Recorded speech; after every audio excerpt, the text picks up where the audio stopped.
Olá pessoal, bom dia! Hoje falaremos sobre a Revolução Chinesa.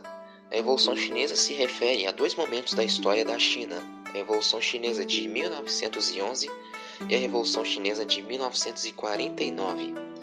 A Revolução Chinesa de 1911 também é chamada de Revolução de Xinhai ou Revolução Nacionalista, que marcou o fim do período dinástico do país. O movimento foi desencadeado por revolucionários nacionalistas que retiraram a dinastia Qing ou dinastia Manchu do poder, estabelecendo a República da China. Ela foi liderada pelo médico Sun Yat-sen, que foi eleito o primeiro presidente da República Chinesa.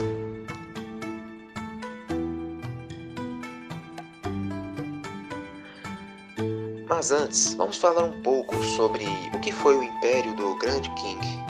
O Império do Grande Qing foi a última dinastia da China Imperial que governou o país desde o ano 1644 até o ano de 1912.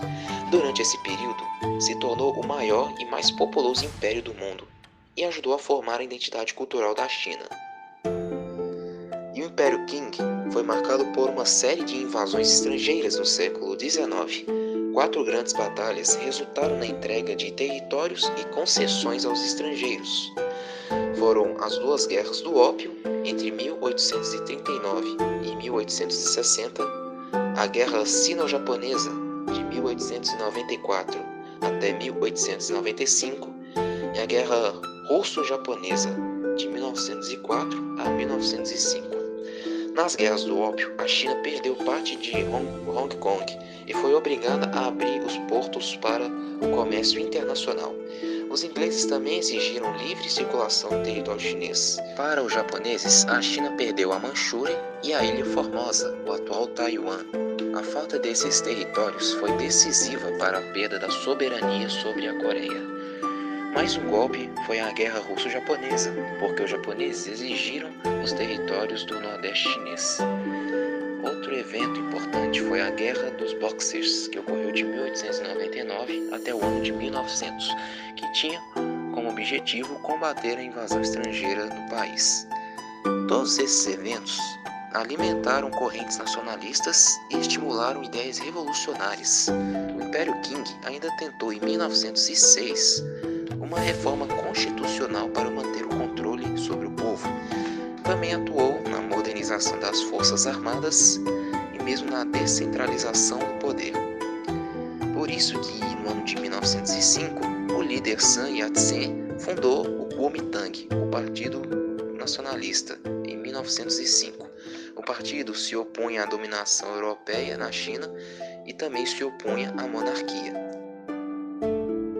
No início do século XX, a China já não conseguia se mostrar alheia às transformações e mudanças ocorridas com a introdução dos interesses capitalistas em seus territórios.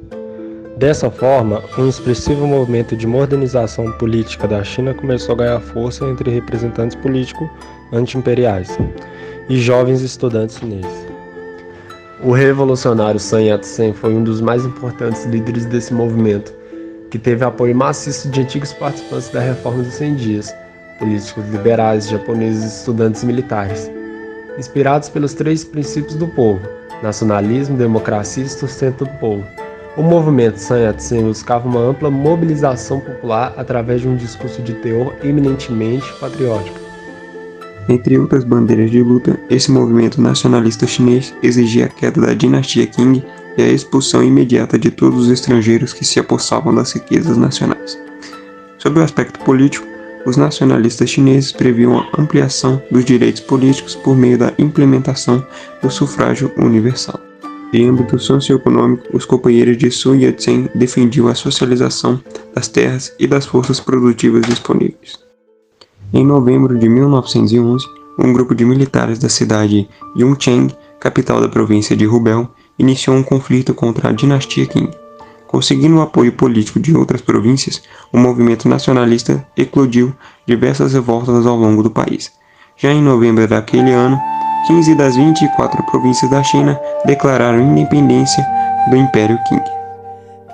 Com a queda do governo, Sun Yat-sen, que percorria os Estados Unidos em busca de apoio político e financeiro contra o Império Chinês, voltou para sua terra natal a fim de participar do processo revolucionário. Em 1912, Sun anunciou a proclamação de um governo provisório na cidade de Nanjing. Entretanto, a antiga capital do império, Beijing, estava sob o controle de Yun Xinkai, principal comandante-chefe dos exércitos imperiais.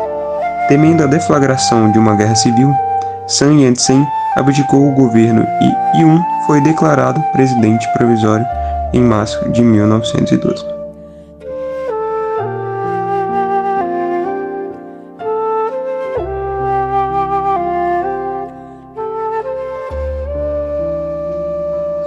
Agora vamos falar sobre a Revolução Chinesa de 1949, ou a Revolução Comunista. A Revolução Comunista de 1949 foi o resultado final de um longo processo de transformações que aconteceram na China no decorrer do século XX. No começo daquele século, o país se encontrava governado por uma monarquia, dinastia Qing, e era uma nação enfraquecida por conta da interferência estrangeira. O território chinês era ocupado por diferentes nações, como França e Inglaterra, o que motivou o surgimento de movimentos nacionalistas. O fortalecimento do nacionalismo tinha em Sun Yat-sen um grande nome. A Revolução Xinhai colocou fim à monarquia chinesa e deu início a uma república formada a partir de um governo provisório. O período que se seguiu após 1911 foi bastante conturbado na China e a instabilidade fomentou movimentos separatistas em parte do país. Esses movimentos surgiram sobretudo no sul e eram liderados pelos conhecidos senhores da guerra, espécies de chefes militares que concentravam poder e influência sobre suas regiões de origem. A luta contra esses movimentos ocorreu no período de 1916 a 1927 e foi encabeçada pelo Kuomintang, o Partido Nacionalista. Enquanto os nacionalistas lideravam esse combate contra a fragmentação territorial, outro grupo político despontava na China, os comunistas. O fortalecimento do comunismo no país esteve diretamente relacionado ao sucesso da Revolução de 1917 na Rússia. O resultado do crescimento do comunismo foi o fortalecimento da classe do operariado, levando ao surgimento do PCC, o Partido Comunista Chinês, criado no ano de 1921 e inicialmente com 57 membros, todos considerados fundadores do partido.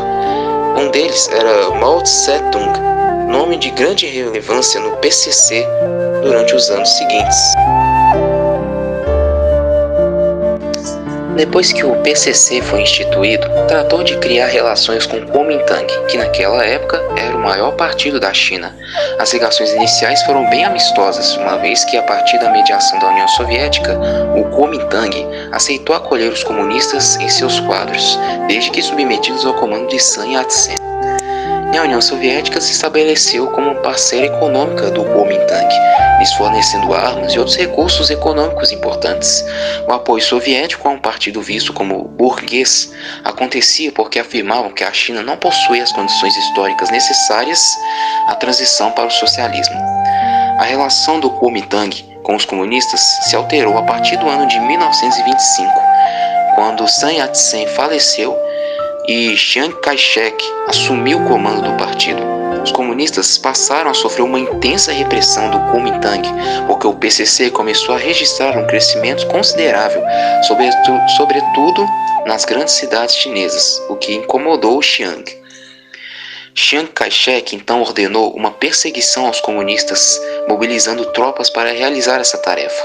O aumento da repressão colocou os comunistas chineses em situação de risco, os quais, para evitar a total aniquilação do movimento, optaram por se refugiar em zonas do interior. Essa fuga ficou conhecida como a Grande Marcha, que aconteceu entre 1934 e 1935, quando os comunistas percorreram aproximadamente 10 mil quilômetros, mais de 100 mil homens, saindo das regiões de Jiangxi e Fujian para se estabelecerem em Yan'an. A guerra civil travada na China entre comunistas e nacionalistas foi parcialmente interrompida em meados dos anos 1930, porque os japoneses se tornaram uma grande ameaça para ambos. O Japão, que tinha interesses imperialistas na China desde o final do século XIX, ampliou suas ingerências no território chinês durante a década de 1930. Em 1931, o Japão oficialmente invadiu parte do território da China, que ficou conhecido como um evento chamado Incidente Mukden.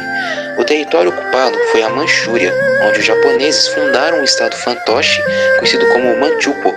A hostilidade japonesa se intensificou, o que fez o país a declarar guerra contra os chineses no ano de 1937.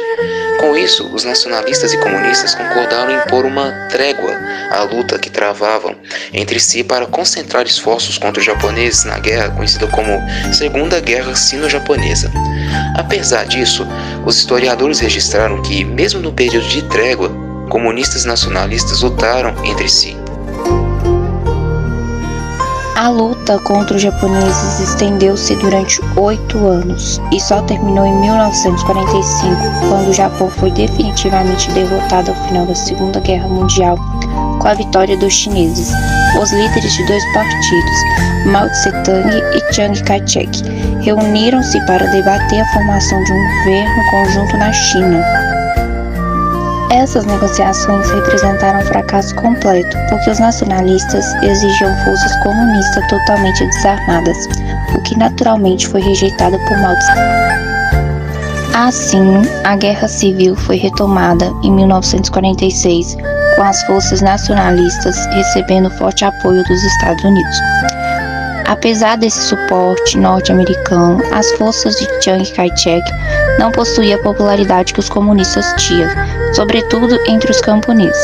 Esse apoio existia porque durante os anos da guerra contra os japoneses, foram os comunistas que defenderam a população camponesa, além de terem implementado medidas que garantiram o acesso dessas pessoas a um pedaço de terra. Após o reinício da Guerra Civil, as forças comunistas eram superiores a 10 milhões de pessoas, apesar de somente 1 milhão ser composto por soldados profissionais e devidamente armados, que de 1946 a 1949 foram ampliando seu domínio sobre o interior da China, deixando os nacionalistas cada vez mais isolados nas grandes cidades. Em janeiro de 1949, as tropas comunistas conquistaram a cidade de Pequim. Assim, Chiang Kai-shek, toda a cúpula do Kuomintang e a alta burguesa da China fugiram do país e refugiaram-se na ilha de Formosa, atual Taiwan. Com a fuga dos nacionalistas, Mao Tse-tung proclamou a República Popular da China em 1º de outubro de 1949 e deu início às transformações que implementaram o comunismo na China.